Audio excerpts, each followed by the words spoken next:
Welcome back to the Scholar Wealth Podcast. Today we're tackling two quick listener questions that come up often for do-it-yourself investors.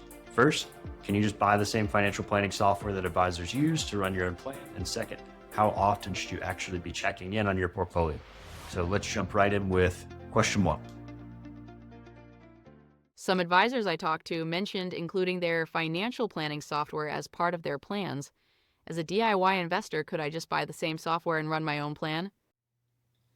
This is a really good question, especially because there's so many different software providers that are showing up. Seems like every week I talk to somebody and they have this new software that they have and they ran their plan and it had this level of success, or they ran the plan and had that level of success. And I think that's fantastic. I think it's really good that there's starting to be more access to financial tools out there for people to use to have a better insight into their own financial progress, all these. And the fact that they're available to purchase on a retail side is great.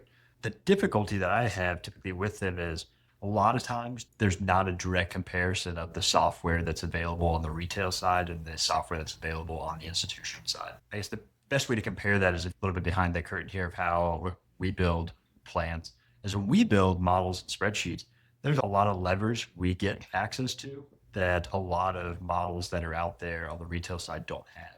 And we can go in and change things like different inflation and tax rate assumptions, different cash flow assumptions on an annual basis, and even sometimes even more frequent than that, depending on how we build it, including things like setting our own standard deviation and return situations, adding in things like alternative investments and different cash flow, lumpy cash flow options that are there. And that's when you get into like RSUs and NUA stuff, and it can be even broader. But depending on the situation they have, if you have a really simple situation and you just have one or two accounts in a 401k and you're looking to see if that's enough for you to be able to spend in a standard way throughout retirement, then the software may make perfect sense. When we see it really become beneficial to have all those levers when complexity starts to go up.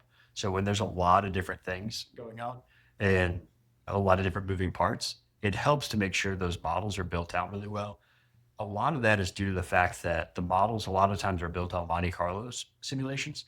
And Monte Carlo simulations, while they look really nice, and we have these great graphs that say you're 99% success or 90% success, a lot of people don't have the econometric background to know where Monte Carlo situation should and shouldn't be used.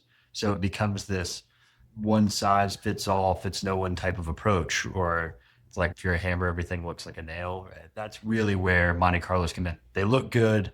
They have all these pretty graphs that go along with them, but you really can't throw them at everything. I'll give you a really good example of just one possible way where this doesn't work is when you look at something like a younger client. So let's say you have someone in their 30s who's building a plan for retirement. Well, we've got 35 years until retirement, and then you possibly have decades after that for life expectancy after retirement. So you're building out a scenario that has 50 to 60 years of possible outcomes. Well, when you run Monte Carlos, which are a fancy way of saying what if analysis, and you have 50 years of deviations that you can run into, you're going to have scenarios where that person has billions of dollars in their account. And then you have other scenarios where they go bankrupt in 10, 15 years. So the dispersion is massive on these Monte Carlos that will automatically drive down the success rates to a really low level. And someone looking at that would say, well, I'm not saving enough, or my plan doesn't look that good because it only has a 70, 75% success rate, or maybe even lower. Where if you understand how the Monte Carlos are actually working and the assumptions that are going into that, then you can look at that in a different light and say, well, that's naturally going to happen whenever you have such a wide dispersion over that big of a time horizon. So that's the issue that I see is a lot of times, a lot of the software is marketed and touted as the one size fits all approach and that anyone can run it. But when you start dealing with unique cash flows, unique types of risks, and the need to get a little deeper into it, that's the customization that I don't think that a lot of these retail tools offer that's needed in a lot of these unique situations for people who are looking at it. Now, whether or not the advisor you're working with does that level of detail is a completely different story. If they're just going to grab the software that they have, put in all the defaults, which I see happen all the time, we'll create a plan for you. It takes 5 minutes and they plug in all the default models. They aggregate all of your accounts and then it's, here's the pretty pictures of what it all looks like. That's not what you want. In that case, I'd probably just buy the software. If that was what you were going to get on the advisor side, I'd go buy whatever retail software because I don't think that there's going to be much of a distinction there. But if you're actually going in and having someone give you the advice where those assumptions are updated and they're digging into the weeds and they're taking advantage of the customization and granularity that's available in the software, then you're not going to get that level of granularity on some of these consumer products. It really comes down to the different lens that everyone's looking at it. The real value of these analyses are not the charts and pictures. It's the interpretation. When you're looking at a financial plan, it drives me nuts when I see someone say, well, I have a plan created, and they show up with just the pretty pictures from the model. That's not the plan. The plan is all of the interpretation. It's the advice that comes along with it. It's the actual execution of it. The Monte Carlo simulations are just one small piece of what should be a comprehensive financial plan. The only thing I'd throw out there on top of the conversation we're having is just when you're looking at this and saying, well, an advisor you're looking to work with includes financial planning software, can't you just buy it? I think the big question there is, what are you looking for in the advisor? If you're just looking for a glorified spreadsheet, then you're really not looking for what a true advisory relationship should be. And that would be the bigger concern there. Any direction is going to be better than no direction at this point. And having somebody on your team is going to be a lot more important than what model can be produced. So let's go on to our second question. How often should I be checking in on my portfolio? Lots of different answers to go into here on the frequency of portfolio checking.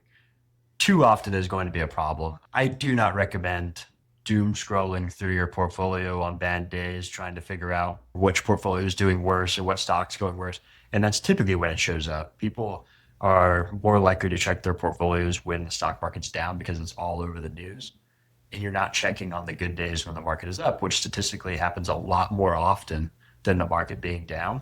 So if you can come up with a normal cadence to check your portfolio, it's a lot better than just how often. And in other words, what I mean by that is I'd much rather you say, I check my portfolio every quarter or twice a year or even once a year than not having a plan to check it at all. Get rid of the apps on your phone to check it regularly. You don't need to see your portfolio day to day. That's been shown in many ways to create a bunch of anxiety. So I know it sounds odd to say forget your portfolio, but you really should forget your portfolio for majority of the year and know that as long as you have an asset allocation in place that matches your risk tolerance, and then it's built for the ups and downs. So, and it's going to go up and down. The market's going to go up some days, most days, and then it's going to go down other days. And some days it's really going to go down and you're going to want to jump into that portfolio and see how bad it is. Or maybe those are the days you ignore it. But whenever you're looking at reviewing the portfolio, general rules of thumbs, not often. We want to check big life events, of course. New job, receive inheritance, right? Getting close to retirement. Absolutely. Time to look at the portfolio, see how to rebalance, see how to reinvest it. I look at rebalancing once a year. There's no reason to invest more often than that or rebalance more often than that unless you have volatility and cash flow happening. So if you have bonuses coming in throughout the year, you have big expenses that are going out throughout the year, then you're probably going to have to rebalance more often. But rebalance once a year, check the portfolio once a year, twice a year, maybe quarterly. But if you're checking it more often than that, then I'd take a step back and make sure that that's truly a need and not just you checking just to see if you can get some emotional reaction of good or bad because of that. And it just typically doesn't work out very well. So check it sparingly, have a good allocation in place, and rebalance once a year is the way I would look at portfolio timing. And that's our show for this week. Thanks for listening, and we'll see you next week. Hey, this is Stephan Shipe. Thanks for tuning in to the Scholar Wealth Podcast. If you have a question you'd like us to tackle in a future episode, share with us at scholaradvising.com/podcast. We'd love to hear from you. Until next time. The information provided in this podcast is for general informational and educational purposes only and is not intended to constitute financial, investment, or other professional advice. The opinions expressed are those of the hosts and guests and do not necessarily reflect the views of any affiliated organizations. Investing in financial markets involves risk, including the potential loss of principal. Past performance is not indicative of future results. Before making any investment decisions, you should consult with a qualified financial advisor who can assess your individual financial situation, objectives, and risk tolerance. Thanks for listening.